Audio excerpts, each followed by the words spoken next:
Bonjour et bienvenue dans cette nouvelle activité lien.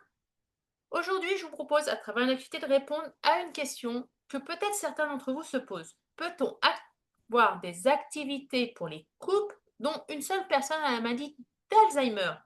Ou encore, est-il possible de partager des moments complices en couple? La réponse c'est oui. Et je vais vous montrer une activité simple, festive et adaptée pour le nouvel an qui va nourrir le lien sans stress. Je vous propose de rédiger des cartes de vœux à deux pour la nouvelle année. Alors, de quoi avez-vous besoin? De cartes de vœux, de stylos ou de feutres et de petits éléments décoratifs, mais tout ça, c'est en option. Alors, comment ça se passe? Tout d'abord, vous allez préparer votre environnement et ensuite, c'est très simple.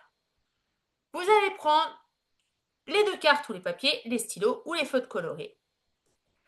Pour mettre dans l'ambiance, vous pouvez décorer la table avec des petits éléments festifs, des confettis, des mini bougies LED, etc., etc. Mais ce n'est pas obligatoire.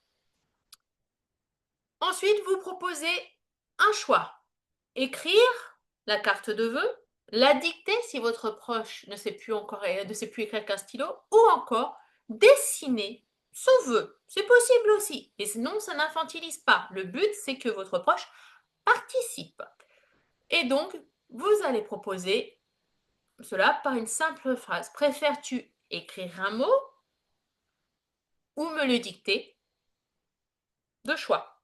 Ou vous pouvez faire aussi, préfères-tu me dicter le mot ou dessiner tes vœux?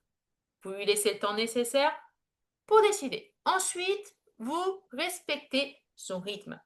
Ça prend du temps, c'est pas grave. Ne le corrigez pas, guidez votre proche ou votre résident sans le presser. L'autre membre du couple, il peut aider délicatement, mais toujours en suivant le rythme. Si vous voyez que votre proche hésite, par exemple, sur ces mots, qu'il les cherche, essayez de comprendre ce qu'il veut. Ou si vous voyez qu'il veut changer d'idée, c'est pas grave, on s'en fiche de passer du coq à l'âne dans la carte vœux. Ce qui compte, c'est l'amour que votre proche y met et l'amour que vous mettez à faire cette activité avec lui. Et bien sûr, vous allez féliciter sa participation. Et si vous le souhaitez, vous pouvez échanger vos cartes et vous les faire même pour vous-même, au lieu de les faire pour les amis, pour renforcer votre lien affectif. Alors, comment ça se passe ce type d'activité dans la méthode lien? Pourquoi la méthode lien a sa place? Tout d'abord, la liberté d'agir à son rythme. Chaque participant choisit sa manière d'exprimer ses vœux. L'intelligence émotionnelle, que ça soit l'autre membre du couple, le facilitateur, donc l'animateur ou encore le soignant, vous allez valoriser chaque geste et accueillir les émotions liées à cette activité. Ça peut être par exemple se souvenir des résolutions du premier de l'an, vous savez, les trucs qu'on tient jamais. Ou ça peut être, par exemple, moi j'ai un patient que il a demandé sa femme en mariage au premier jour de l'année. Voilà. L'important, c'est tout ce que vous allez partager avec cette personne. Au niveau du pilier environnement, donc le E de la méthode lien, limitez le matériel.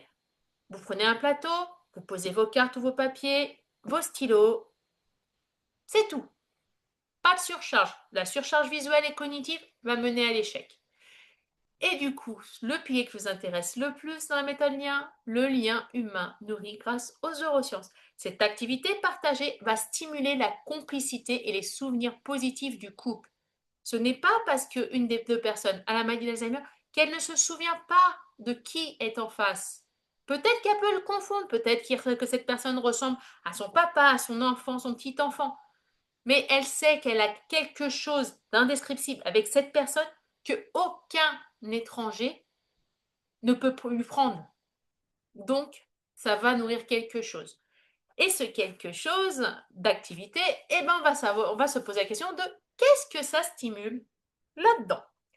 Donc, une activité d'échange de cartes de vœux, ça va tout d'abord activer la mémoire affective et sociale parce que vous allez échanger et partager, ça renforce les circuits liés à l'attachement et aux émotions positives. Ensuite, vous allez faire travailler les fonctions exécutives légères puisque vous allez choisir une action, écrire, dessiner, tenir le stylo, planifier en fait ce geste va stimuler la cognition. Vous allez aussi travailler la motricité, parce que écrire ou dessiner, ou même simplement choisir, si on veut l'écrire en bleu, en jaune, en vert, en feutre, ça active la coordination œil-main. Et bien sûr, vous allez doper le circuit de dopamine. La réussite va déclencher de la dopamine qui va déclencher de la motivation et du plaisir chez la personne ayant la maladie d'Alzheimer. Donc même si l'activité elle est courte, si elle est adaptée et partagée, ça stimule le cerveau.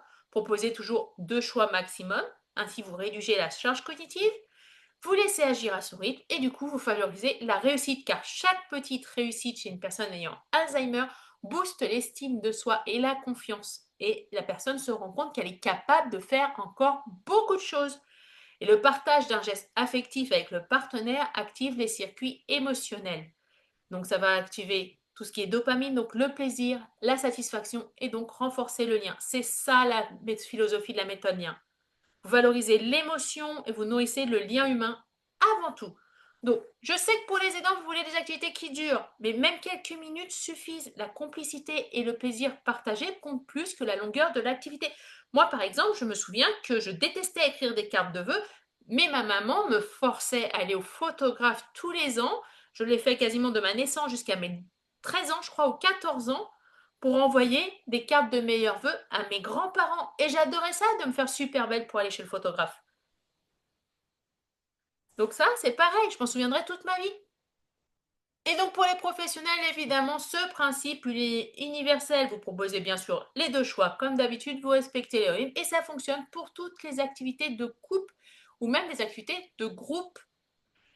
Donc voilà, c'est une activité simple, festive, mais profondément humaine pour le nouvel an. Pour d'autres idées adaptées et inspirées de la méthode lien, abonnez-vous, il y a une vidéo qui sort tous les jeudis à 15h parce que dans la méthode lien, ce qui compte, c'est préserver le lien, même quand la mémoire flanche. À jeudi prochain!